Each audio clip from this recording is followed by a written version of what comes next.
তো এখানে দেখুন, এখানে একটা ওয়ার্নিং দেখাচ্ছে যে your signature file is too small. আপনার যে এখানে সিগনেচারটা দেখাচ্ছে, সিগনেচার হচ্ছে 16 কেবি। এই ফাইলটাকে আপনার 30 কেবি করতে হবে।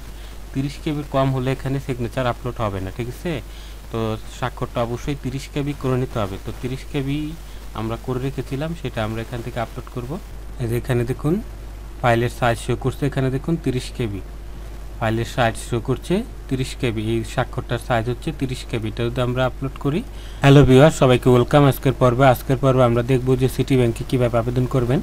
তো সিটি ব্যাংকের সার্কুলারটা আগে আমরা ভিডিওটা আপলোড করেছি, সেটা দেখে নিতে পারেন। এখানে কী কী যোগ্যতা লাগবে, এখানে আপনারা অনার্স পাস হলে আবেদন করতে পারবেন। 4 বছর মেয়াদী অনার্স পাস হলে আবেদন করতে পারবেন। 3 পয়েন্ট থাকতে হবে, কোনো অভিজ্ঞতা লাগবে না, ঠিক আছে? তো এখানে কীভাবে অনলাইন আবেদন করবেন সেটা দেখবো।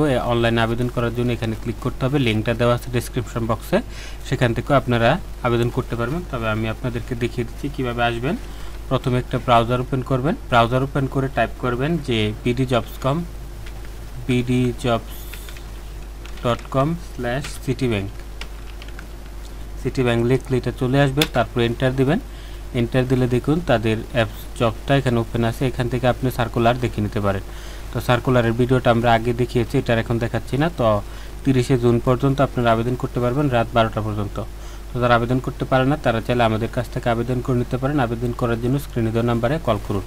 আর এটাতে আবেদন করতে অনেকের স্বাক্ষরের সমস্যা হয়, স্বাক্ষরের সমস্যাটা আমরা দেখাবো। তো ধৈর্য ধরে সম্পূর্ণ ভিডিওটি দেখতে থাকুন যে কীভাবে স্বাক্ষরটা 30 কেবি করতে হয়। তো আবেদন করার জন্য অ্যাপ্লাই নাওতে ক্লিক করবেন। ক্লিক করলে এখানে একটা নোটিফিকেশন দেখাবে, ওয়ার্নিং, যে আপনার বিডি জবসে অ্যাকাউন্ট আছে কিনা। যদি অ্যাকাউন্ট থাকে ইয়েস দিবেন, তাহলে এটা অটো ফিল আপ হয়ে যাবে। আর না থাকলে নো দিবেন। তো আমি নো দিয়ে দেখিয়ে দিচ্ছি। এই সবগুলো তথ্য আমরা ধাপে ধাপে পূরণ করব। তো ধৈর্য ধরে সম্পূর্ণ ভিডিওটি দেখতে থাকুন। তো এখানে দেখুন, প্রথমে আপনার ফার্স্ট নেম দিবেন, নামের প্রথম অংশ। এখানে দিবেন দ্বিতীয় অংশ, ঠিক আছে? নামের দুটো অংশ থাকে, প্রথম অংশ দ্বিতীয় অংশ। এখানে দিবেন বাবার নাম, এখানে দিবেন মায়ের নাম অবশ্যই। আর এখানে দিবেন বাবার পেশা, এখানে মায়ের পেশাটা না দিলেও হবে। এখানে দেখবেন স্টার মার্ক দেওয়া আছে, যেগুলোতে স্টার মার্ক দেওয়া আছে এগুলো অবশ্যই দিতে পারেন। যেগুলোতে স্টার মার্ক না এগুলো না দিলেও হবে। তো এখানে বাবার পেশা দিতে পারেন, মায়েদের পেশা দিতে পারেন। তারপর হচ্ছে এখানে জেন্ডার, মেল বা ফিমেল এটা দিবেন। এখানে আপনার জন্ম তারিখ দিবেন,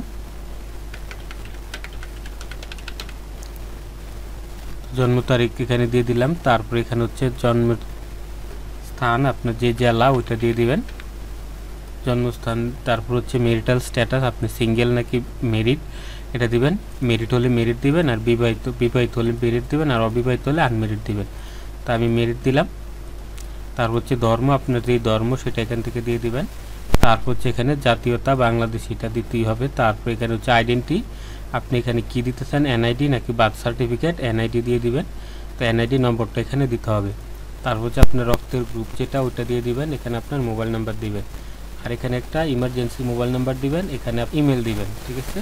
তো এখানে কিছু তথ্য বাকি আছে, এটা ফিল আপ করে আমি আসবো। তো এখানে আমরা এই যে সবগুলো ফিল আপ করেছি। তারপরে আমরা এখানে নিচে যাব, এখানে আপনার একটা ইমেল দিবেন, এখানে একটা মোবাইল নাম্বার দিবেন। যে ইউটিউবের কমিউনিটি গাইডলাইনের কারণে আমি এখানে নাম্বারটা দেখাচ্ছি না, আপনার এখানে মোবাইল নাম্বার আর এনআইডি কার্ড নাম্বার, দুইটা মোবাইল নাম্বার আর ইমেল নাম্বার এখানে দিয়ে দিবেন, ইমেল নাম্বার এখানে দিয়ে দিবেন। তারপর হচ্ছে এখানে দেখুন আপনার ঠিকানা দিতে হবে, যে এখানে দিবেন আপনার গ্রামের নাম, এখানে দিবেন আপনার উপজেলা, এখানে দিবেন জেলা, জেলাটা নিয়ে আসবেন। এটা হচ্ছে বর্তমান ঠিকানা, আপনি যে বর্তমান জেলা ঠিকানায় থাকেন ওইটা এখান থেকে দিয়ে দিবেন। তারপর এখানে আপনার উপজেলার নামটা লিখে দিবেন। তারপর এখানে গ্রামের নাম লিখে দিবেন, ঠিক আছে? আর তারপর হচ্ছে স্থায়ী ঠিকানা, পার্মানেন্ট অ্যাড্রেস, এখানে আপনার স্থায়ী ঠিকানা দিবেন। যদি উপরেরটার সাথে এটা মিল থাকে এখানে দিয়ে দিবেন, অটোমেটিক এটা হয়ে যাবে। এগুলো আমাদের অ্যাড্রেস। 2 নম্বর হচ্ছে আমাদের একাডেমিক কোয়ালিফিকেশন, মানে শিক্ষাগত যোগ্যতা, শিক্ষার তথ্যগুলা। তো এখান থেকে পরীক্ষার নাম দিবেন, এসএসসি। এখান থেকে আমার ছিল দাখিল দিলাম। পাসিং ইয়ার, কত সালে পাস করছেন সেটা। বুট ছিল মাদ্রাসা বুট, আপনার যেই বুট ওটা দেবেন। এখানে আপনার স্কুলের নাম দিতে হবে, ঠিক আছে? সার্টিফিকেট আপনার স্কুলের নাম আছে ওইটা দেখে এখানে দিয়ে দিবেন।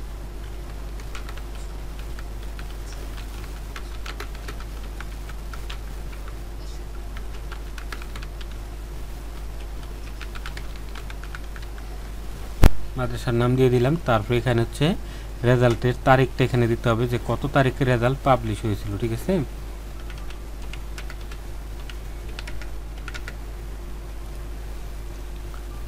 তো এখানে তারিখটা দিয়ে দিবেন, রেজাল্টের তারিখ। এখানে আপনার গ্রেড কত ছিল সেটা দিবেন, গ্রুপ কী ছিল, গ্রুপ ছিল আমাদের জেনারেল এখানে দিয়ে দিবেন, ঠিক আছে। তারপর হচ্ছে এখানে এডুকেশন টাইপ বাংলা ভার্সন, আর এখানে সিজিপিএ কত পেয়েছেন সেটা এখানে দিয়ে দিবেন, ঠিক আছে। তারপর এইচএসসি, সেইভাবে এইচএসসিটাও ফিল আপ করবেন। তো এখান থেকে এইচএসসি, তারপর হচ্ছে কত সালে পাস করেছেন,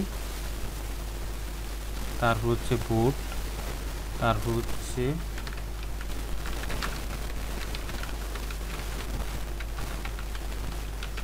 কলেজের নাম দিবেন, এখান থেকে গ্রুপ দিবেন, ঠিক আছে। এখান থেকে জিপিএ কত পেয়েছেন সেটা দিবেন।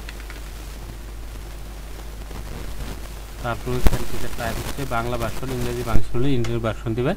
আর এখানে পরীক্ষার ডেটটা দিতে হবে যে কত তারিখ আপনার রেজাল্ট হয়েছিল, ঠিক আছে। রেজাল্টের এটা এখানে দিয়ে দিবেন, এটা সার্টিফিকেটে দেওয়া আছে, দেখে আপনি দিয়ে দিবেন।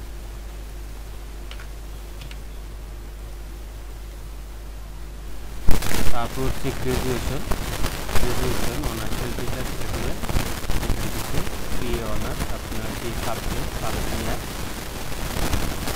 পাস করছেন সেটা দেবেন। তারপর ডিউরেশন 4 বছরের কোর্স, রেজাল্ট এখানে হচ্ছে এখানে 3 পয়েন্ট থাকতে হবে, 3 পয়েন্টের কম হলে আপনি আবেদন করতে পারবেন না। এখানে অবশ্যই আপনার 3 পয়েন্ট থাকতে হবে, 2.69 দিলে কিন্তু আপনার এটা সাবমিট হবে না, এটা আপনার অবশ্যই 3 পয়েন্ট থাকতে হবে। তারপর হচ্ছে এখানে আপনার মেজর সাবজেক্ট কী ছিল সেটা দিবেন।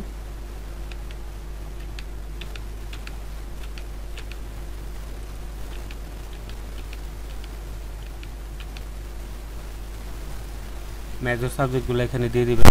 তারপর হচ্ছে এখানে ইউনিভার্সিটি, ন্যাশনাল ইউনিভার্সিটি, এখানে আপনার কলেজের নাম দিয়ে দিবেন।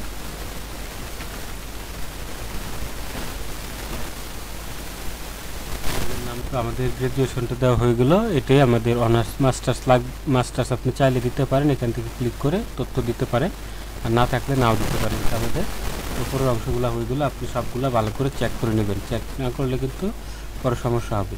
তারপর হচ্ছে এমপ্লয়মেন্ট হিস্ট্রি, আপনি যদি কোনো অভিজ্ঞতা থেকে থাকে যে আপনি আগে কোনো ব্যাংকে বা কোনো প্রতিষ্ঠানে চাকরি করেছেন, সেখানে প্রতিষ্ঠানের নাম দিবেন, এখানে আপনার পদের নাম দিবেন, এখানে আপনি কী কী কাজ করেছেন সেটা দেবেন, এবং জয়নিং ডেট দিবেন, কত তারিখ থেকে কত তারিখ পর্যন্ত।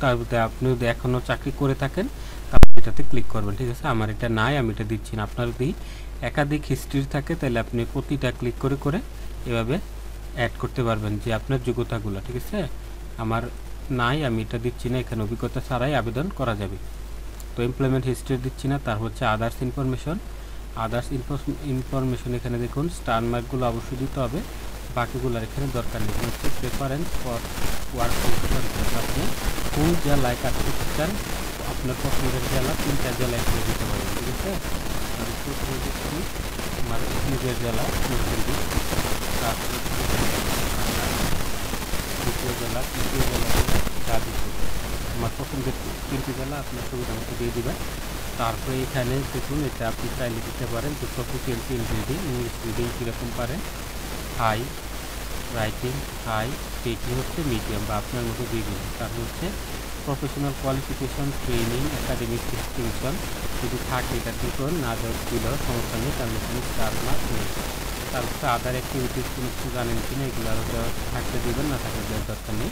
তারপর কম্পিউটার স্কিল কী কী জানেন, MS Word, MS Excel, MS PowerPoint, Bijoy Bangla, MS Outlook, ঠিক আছে। সবগুলোই জানি, সবগুলো দিয়ে দেবেন। আপনি যেটা জানেন ক্লিক দেবেন, না থাকলে এটা অনেকে জানে না, এটা আনচেক করে দিবেন, ঠিক আছে, দিয়ে দিলাম। এটা হয়ে গেল। তারপর হচ্ছে আমাদের রেফারেন্স দিতে হবে,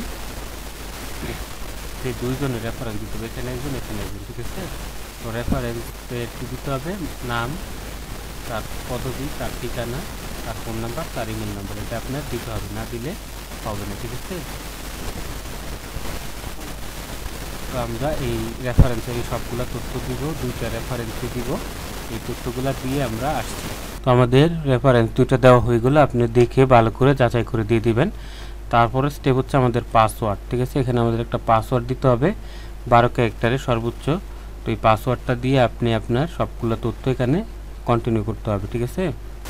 আমরা সবগুলা তথ্য পূরণ করেছি। এখন আমরা এখানে পাসওয়ার্ডটা দেব, পাসওয়ার্ডটা এখানে দিয়ে দেব।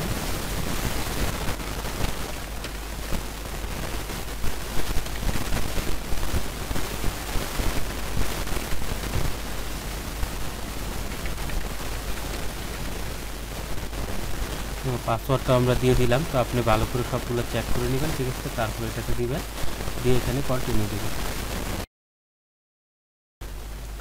এখানে ক্লিক করবেন। ক্লিক করলে এখানে আপনাদের একটা লগইন আইডি দিবে। এই লগইন আইডিটা আপনাদের সেভ করে রাখতে হবে, ঠিক আছে। লগইন আইডি লাগবে। তারপর এখানে আপনার ছবি দিতে হবে, এখানে আপনার স্বাক্ষর দিতে হবে। এই স্বাক্ষরে অনেকের সমস্যা হয়, স্বাক্ষরটা হতে হবে 30 কেবি, ঠিক আছে। 30 কেবির কম হলে কিন্তু স্বাক্ষর এখানে নেবে না। তো এখান থেকে ছবি দিবেন।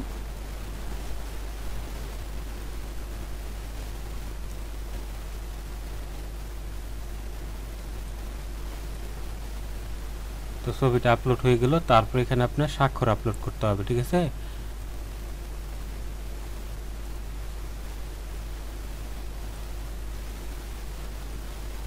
তো এখানে দেখুন, এখানে একটা ওয়ার্নিং দেখাচ্ছে যে your signature file is too small. আপনার যে এখানে সিগনেচারটা দেখাচ্ছে, সিগনেচার হচ্ছে 16 কেবি। এই ফাইলটাকে আপনার 30 কেবি করতে হবে। 30 কেবির কম হলে এখানে সিগনেচার আপলোড হবে না, ঠিক আছে।